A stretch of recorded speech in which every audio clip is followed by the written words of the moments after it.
Selamat pagi dan salam sejahtera untuk kita semua. Perkenalkan, nama saya Dr. Joen Parningotan Purba, SPD MPD.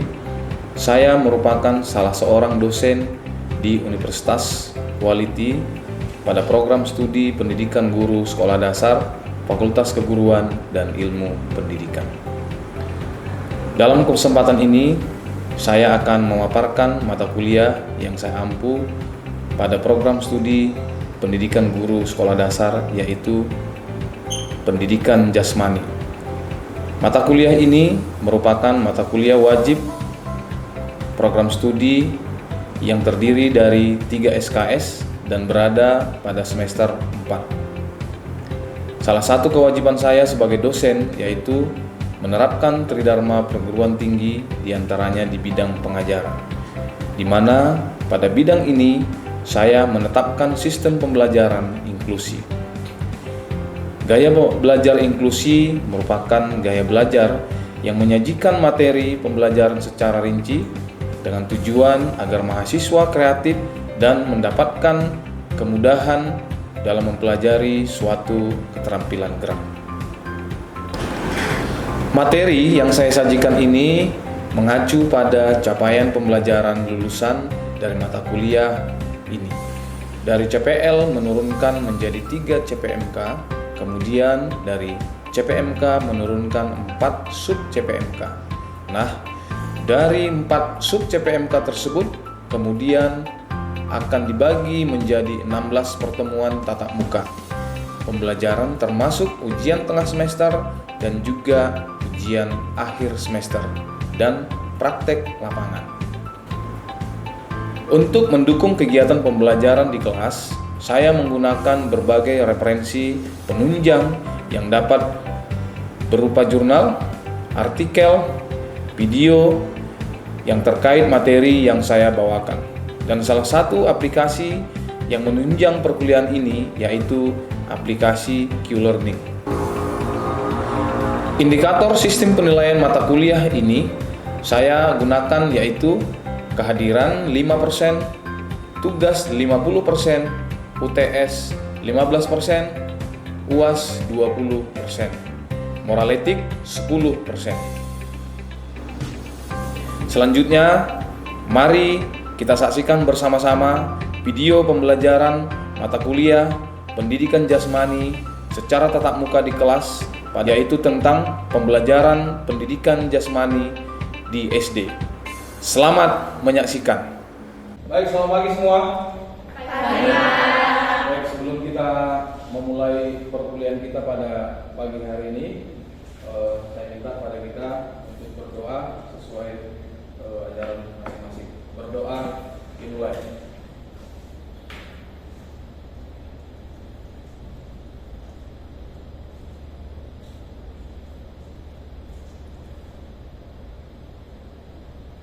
Berdoa selesai. Baik, hari ini sehat semua ya? Sehat. Sehat ya? Sehat. Oke, baik. Hari ini kita melanjutkan topik pembahasan kita, di mana hari ini sesuai pertemuan kita yaitu pertemuan ketiga ya. Nah, sebelum kita teruskan materi perkuliahan kita, saya minta kepada kita semua untuk melakukan absensi di e-learning. Untuk itu saya berikan waktu untuk melakukan absensi di e-learning masing-masing, kurang lebih 5 menit, silakan.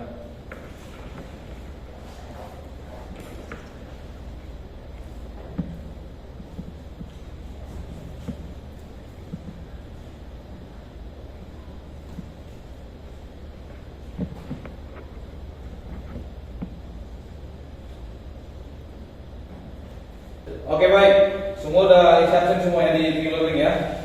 Oke, kita lanjut topik pembahasan kita di pertemuan ketiga ini, yaitu tentang pembelajaran pendidikan jasmani di sekolah dasar.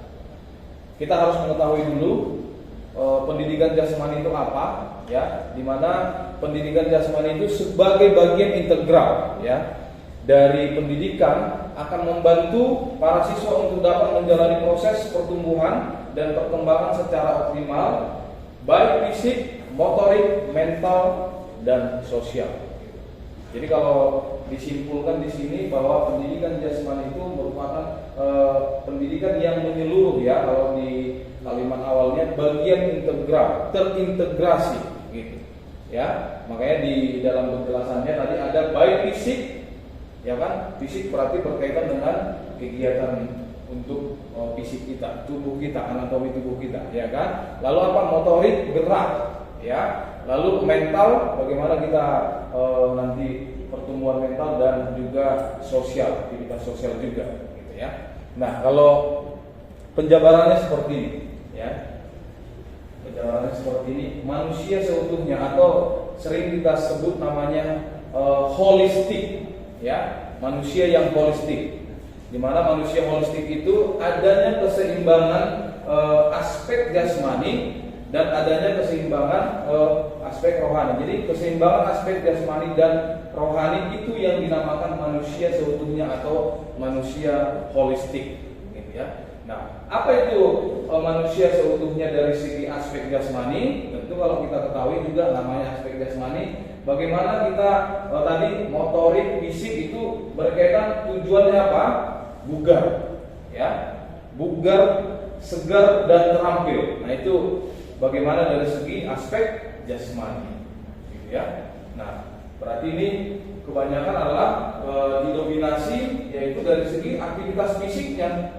Jadi bagaimana dari segi aktivitas fisik itu menjadikan peserta didik yaitu menjadi bugar, lalu menjadi segar, lalu juga menjadi apa? Terampil. Terampil dari segi apa? Gerak, ya. Terampil dari aktivitas gerak. Lalu yang kedua aspek rohani tentu juga harus seimbang tadi ya, itu namanya seutuhnya, yaitu bagaimana anak atau peserta didik itu tumbuh apa sikap sosial, mental, emosional, gitu ya. Emosional di sini yang dimaksud bukan berarti marah, bukan marah, bukan, tapi bagaimana dia apa namanya memiliki, mengontrol emosionalnya ya. Lalu intelektualnya dan yang paling terakhir itu adalah spiritual. Nah itulah yang dimaksud konsep dasar pendidikan jasmani dari segi manusia seutuhnya atau tadi holistik, gitu ya. Jadi sekali lagi dinamakan manusia holistik adalah keseimbangan antara aspek jasmani dengan aspek rohani, gitu ya. Itu yang dinamakan manusia seutuhnya atau holistik. Nah, kita harus mengetahui tujuan pembelajaran pendidikan jasmani, ya. Yang pertama, gitu ya. Yang pertama, mengembangkan kemampuan gerak dan keterampilan berbagai macam permainan dan olahraga. Nah, kita perkecil dia sampai di mengembangkan kemampuan gerak dan keterampilan. Nah, di situ dulu. Ya, mengembangkan kemampuan gerak dan keterampilan. Ya kan? Berarti berkaitan dengan aktivitas fisiknya, ya. Jadi kita kembangkan, walaupun kalau di sekolah dasar ini, ya kalau kita ketahui geraknya belum teratur, ya kan? Jadi geraknya belum teratur. Tapi justru di dalam pendidikan jasmani ini, bagaimana kita mengembangkan kemampuan geraknya itu supaya apa? Supaya semakin terarah, supaya semakin terampil. Itu tujuan pendidikan jasmani, ya kan? Lalu tadi dari apa macam permainan dan olahraga banyak ya. Kalau di sekolah dasar itu ada permainan bola kecil. Nanti di pertemuan ke-9 kita membahas itu, ya kan? Bagaimana permainan bola kecil, ya kan? Ada contohnya kalau di sekolah dasar itu apa? Kasti, ada banyak hal yang lain yang memang bisa dilakukan di sekolah dasar. Sekali lagi itu nanti di pertemuan 9 kita lakukan. Lalu tujuan yang kedua adalah mengembangkan keterampilan pengelolaan diri dalam upaya pengembangan dan pemeliharaan kebugaran jasmani, ya kan? Makanya di sekolah, di dalam kurikulum sekolah, mereka mata kuliah pendidikan jasmani dan kesehatan itu sekali dalam 1 minggu, ya kan? Dalam 1 minggu ada pertemuan yaitu mata pelajaran pendidikan jasmani, gitu ya. Lalu yang berikut apa? Mengenalkan anak pada lingkungan dan potensinya, gitu. Ya, jadi didominasi kalau perkuliahan ataupun pelajaran, ya pelajaran pendidikan jasmani itu didominasi di lapangan. Karena apa? Berkaitan dengan aktivitas aktivitas gerak. Karena dengan lewat gerak mereka dikenalkan dengan apa? Dengan lingkungan dan potensinya juga, gitu ya. Lalu yang berikut apa?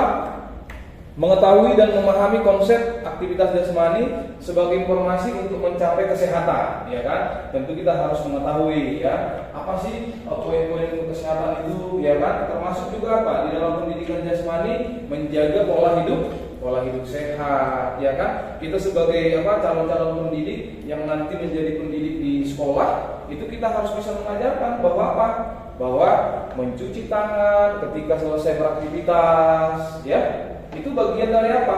Bagian dari pendidikan jasmani menyadarkan ataupun membiasakan mereka supaya hidup sehat, ya. Lalu yang berikut apa ini? Kebugaran, ya kan? Sehingga apa? Lewat permainan tadi ya kan? Dari permainan, lalu apa? Dari olahraga, aktivitas olahraga mereka, tapi pada prinsipnya lewat aktivitas gerak, keterampilan gerakan mereka, hidup pola sehat mereka juga semakin terarah. Lalu yang berikut apa?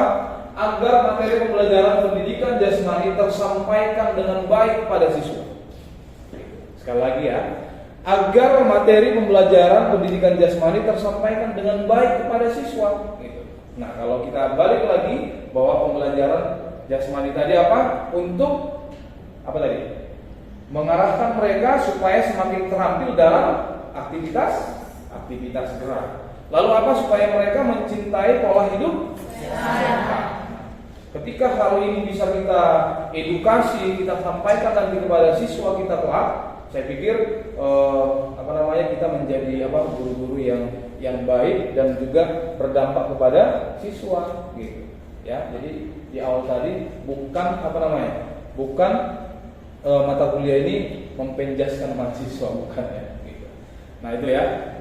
Lalu yang berikut nih, tentu ada istilah ya. Ada lokomotor, non lokomotor, manipulatif. Karena tadi lewat gerak anak belajar, ya kan? Lewat gerak membuat semakin terampil. Lewat gerak membuat apa? Siswa semakin sehat, ya kan? Gitu.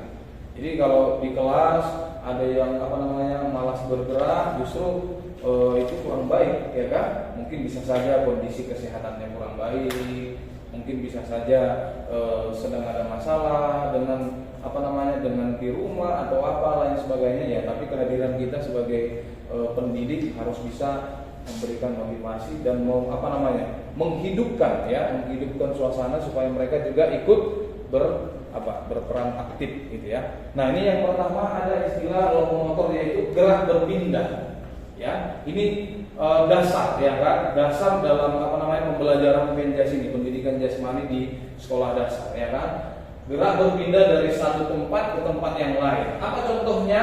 Merangkak, ya kan? Bisa saja nanti ketika mahasiswa sekalian sudah menjadi guru di sekolah, bisa mencontohkan ini kan? Bisa ya, merangkak ya? Ya kan? Bisa gitu. Bisa kita latih gitu ya, atau dipraktekkan langsung, ya kan? Lalu apa? Merayap ya. Gitu, merayap, berpindah tempat, ya kan? Berlari gitu ya. Gitu. Lalu apa? Ada berjalan gitu, ya kan? Lalu melompat gitu ya. Itu merupakan bagian dari gerak berpindah ataupun yang disebut dengan lokomotor. Ya. Jadi intinya kalau gerak lokomotor itu adalah gerak berpindah, gitu ya. Bisa nggak mengambil mangga gitu? Itu gerak apa namanya? Mengambil mangga apa itu? Itu gerak apa namanya? Lokomotor, ya kan? Asalkan jangan mencuri mangga, ya kan? Gitu ya. Oke. Lalu yang kedua apa? Gerak di tempat, ya kan? Gerak di tempat atau yang sering disebut dengan non lokomotor. Namanya juga gerak di tempat, ya. Atau sederhananya bergerak tapi pada porosnya, gitu ya. Ya kan? Tidak berpindah tempat dari tempatnya, gitu. Itu apa nih? Meloncat-loncat, ya kan? Tapi masih di tempat, gitu ya. masih di tempat dia pada subuhnya, atau jalan di tempat, ya kan? Atau sit up, push up, banyak lagi, ya? Atau menggerakkan tangan seperti ini, ya kan? Gitu. Banyak ya. Ini beberapa contoh aja dalam dalam gerak atau membiasakan, ya, membiasakan siswa kita nanti lewat gerak mereka bisa semakin terampil, ya. Lewat gerak mereka bisa belajar, gitu ya. Lalu ya gerak apa yang berikut, yaitu yang ketiga, yaitu gerak manipulatif. Apa ini gerak manipulatif? Gitu ya. Gerak yang disebabkan oleh adanya objek yang ada pada dirinya, gitu ya. Objek yang ada pada dirinya. Berarti ada pengertian dasarnya itu ada alat, ada yang dipegang, ya kan? Contohnya hari ini saya memegang apa ini? Ya kan? Ini supaya dijadikan ini gerak manipulatif. Kira-kira mahasiswa sekalian, apa yang saya lakukan ini supaya ini merupakan gerak manipulatif? Ayo. Melempar spidol pada teman, pada mahasiswa, ya kan? Saya kasih, gitu ya. Itu jadi di dalam pengertiannya melempar dengan menggunakan itu yang dimaksud dengan apa? Gerak yang disebabkan oleh adanya objek pada diri, gitu, ya kan? Spidol. Contohnya kalau di anak apa itu gerak manipulatif? Lempar, tangkap bola, ya kan? Dilempar lalu tangkap dengan bola. Itu udah bagian dari apa itu? Gerak manipulatif. Nah ini menyepak bola, ya kan? Menyepak bola, ya. Lalu apa nih? Melempar bola, ya kan? Mengangkat barang, mendorong, gitu. Intinya sudah ada objek pada dirinya, gitu. Sudah ada alat, gitu ya. Pengertian sederhananya, gitu. Jadi ini sekali lagi dalam pertemuan kita hari ini pembelajaran pendidikan jasmani itu sekali lagi bagaimana kita membiasakan ataupun melatih atau membuat siswa semakin terampil dalam bergerak, gitu, ya. Ada di sini dalam gerak manipulatif menyepak bola, ya kan? Katakan nanti kita di sekolah mengajar memberikan bola, bermain bola. Kadang kan kalau main bola kaki nggak bisa ditangkap, ya, kecuali apa? Pada saat lemparan bola out, ya kan? Gitu. Tapi ketika mereka bermain bola, kadang dilempar, kadang disepak, kadang disuntul atau kadang ditangkap lagi, bisa nggak kira-kira, ya? Menurut kalian, ya? Ayo, ingat tadi konsepnya bahwa lewat gerak anak belajar, gitu. Bisa nggak kira-kira? Harusnya kan sepak, gitu ya. Tiba-tiba ditangkap, baru apa? Ngumpul, mereka ngejar, ya kan? Bisa nggak kira-kira? Ayo, siapa berani dijawab? Nggak apa-apa, nggak ada istilah salah, gitu, nggak apa-apa. Biar kita sambil diskusi, gitu. Bisa nggak kira-kira? Ini contoh gerak dalam manipulatif. Bisa? Bisa, kenapa ya? Iya, karena ada objek pada dirinya. Tapi poin penting yang mau saya sampaikan adalah apa? Yang penting mereka bermain, ya kan? Gitu. Tapi berbeda nanti ketika di klub. Mungkin coachnya menyampaikan apa perintah? Oke, semuanya melakukan tendangan. Ketika saya melakukan tendangan apa? Kaki bagian dalam, gitu, ya kan? Tapi kalau di sekolah dasar, ketika anak-anak materinya tentang permainan sepak bola, bisa nggak kadang disepaknya, kadang ditangkapnya, kadang dia apa lagi, bisa nggak? Bisa, ya kan? Tapi nanti sambil kita mereka istirahat, bisa sambil kita sampaikan, ya kan? Bahwa inti dalam permainan bola besar, katakan permainan bola besar, ya, yaitu sepak bola, ya. Tidak, namanya juga permainan, ya kan? Kita tidak menganut atau tidak melandasi dengan peraturan, katakan kalau sepak bola apa namanya? Peraturannya FIFA, ya kan? Gitu. Tidak ke situ, tapi apa? Ya permainan, gitu. Yang penting mereka apa? Lewat gerak anak belajar, lewat gerak anak semakin terampil. Itu aja poin, gitu. Ya kan? Lewat gerak anak semakin paham arti kesehatan, gitu.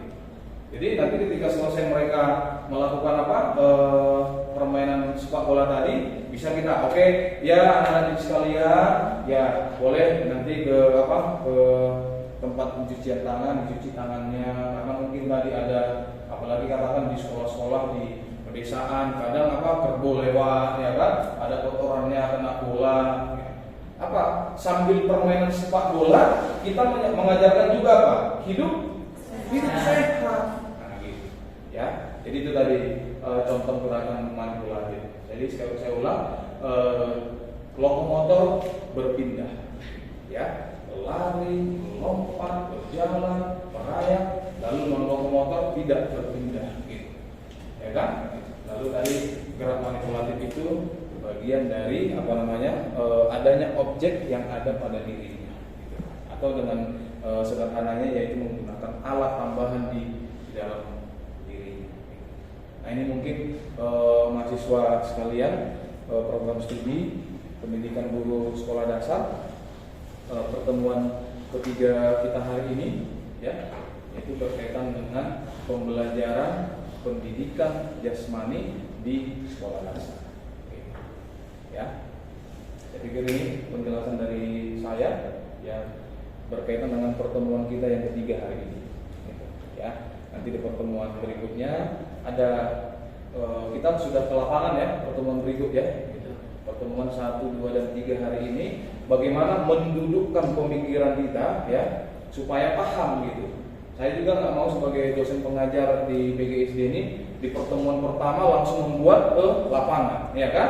Sebelum kita pahami konsep dasar penjas, apa itu pembelajaran penjas, ya kan? Bagaimana karakteristik penjas itu, bagaimana yang dinamakan manusia seutuhnya, itu harus kita jelaskan sesuai di RPS kita di awal kemarin yang sudah kita sampaikan, ya, saya sampaikan, yaitu bahwa di pertemuan 1, 2, dan 3 ini kita masih di dalam kelas. Nanti di pertemuan berikutnya kita tadi, ya, ada mencontohkan ini nanti, ya, gitu. Ada mencontohkan, contohnya gerak manipulatif di atletik, apa itu?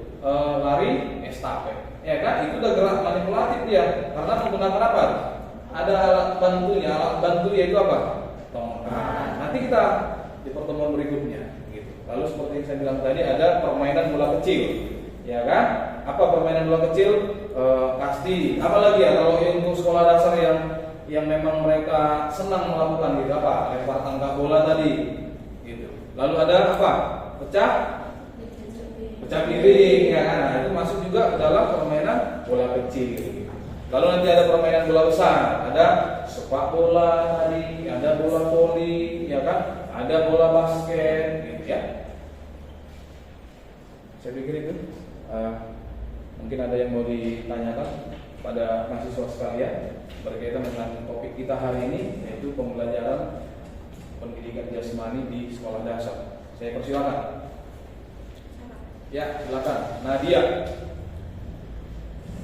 Jadi kan Pak, saya mendengar juga melihat ada tujuan dari pembelajaran penjas. Kalau nggak salah itu poin ketiga, mengenalkan anak pada lingkungan dan potensinya. Kira-kira nih Pak, bagaimana penjelasan yang dapat Bapak berikan supaya lebih luas lagi kami mengertinya? Baik, makasih Nadia, ya, bagus ya pertanyaan pertama buat Nadia. Ya. Berarti menyimak juga, ya, apa yang saya jelaskan tadi, ya kan. Memang di poin mengenalkan anak pada lingkungan dan potensinya secara spesifik tidak saya jabarkan tadi, ya. Nah, penting, ya, bahwa apa? Pendidikan jasmani ini, ya, pendidikan jasmani, ingat aja bahwa di dalamnya lebih didominasi yaitu apa? Aktivitas gerak, ya kan? Namanya aktivitas gerak berarti lebih dominan kita bawa ke dalam apa? Jangan di kelas, ya kan? Tapi di lingkungan, gitu, ya. Ketika pengenalan air, gitu, ya. Ada nggak mata pelajaran pengenalan air? Ada, ya. Gitu. Lebih cocoknya dengan gambar atau langsung kita bawa mereka air? Iya. Jadi lewat pendidikan jasmani ini kita juga mengenalkan apa? Anak pada potensinya dengan apa? Pada lingkungan, ya kan? Makanya tadi di slide yang ini termasuk juga bagaimana anak itu, nah ini, ya, secara mentalnya, ya kan? Gitu, ya. Supaya mereka semakin apa? Semakin percaya diri, gitu. Ada nggak anak-anak takut pada air? Ada aja. ada aja, ya kan? Tapi ya di situ nanti letaknya apa, seni sebagai kita pendidik, ya kan? Udah takut dia jangan langsung kita paksa, jangan, ya kan? Ada tahapan-tahapannya gitu. Jadi, oke, saya pikir itu pertemuan kita hari ini. Saya tutup pertemuan kita dengan menyampaikan bahwa pembelajaran jasmani itu mengenal dengan istilah manusia seutuhnya dari segi aspek jasmani, dari segi aspek rohani itu harus seimbang, ya kan? Itu kesimpulan dari pendidikan pembelajaran jasmani yang kita pahami supaya pas. Tadi di awal tadi bugar, sehat, lalu terampil. Lalu dari segi aspek rohaninya apa? Dari segi apa? Mentalnya, apalagi intelektualnya, emosionalnya, sosial, dan yang terakhir tadi apa? Dari segi aspek spiritual, ya. Oke, saya pikir ini untuk pertemuan kita ya, teman-teman sekalian, mahasiswa sekalian. Sampai ketemu di minggu depan ya. Di minggu depan itu sudah pertemuan keempat, seperti yang kita sepakati di RPS kita, bahwa pertemuan keempat kita sudah di lapangan ya. Di lapangan kita lebih banyak mengeksplor lah ya, mengeksplor bagaimana konsep pendidikan jasmani itu yang memang bisa dilaksanakan di sekolah dasar. Oke, mahasiswa sekalian, cukup ya hari ini ya. Ucapkan terima kasih. Saya akhiri, selamat pagi. Baik, kita tutup pertemuan kita dengan berdoa masing-masing ya. Berdoa dimulai.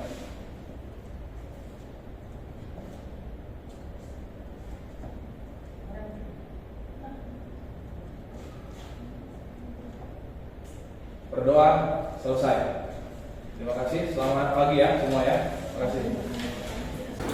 Demikian video pembelajaran mata kuliah pendidikan jasmani yang saya bawakan. Akhir kata, saya ucapkan mohon maaf jika ada kehilapan pada materi yang saya sampaikan. Semoga ilmu yang saya berikan juga bermanfaat bagi mahasiswa dan kita semua. Saya ucapkan terima kasih, selamat pagi, salam sehat, dan selamat berkarya.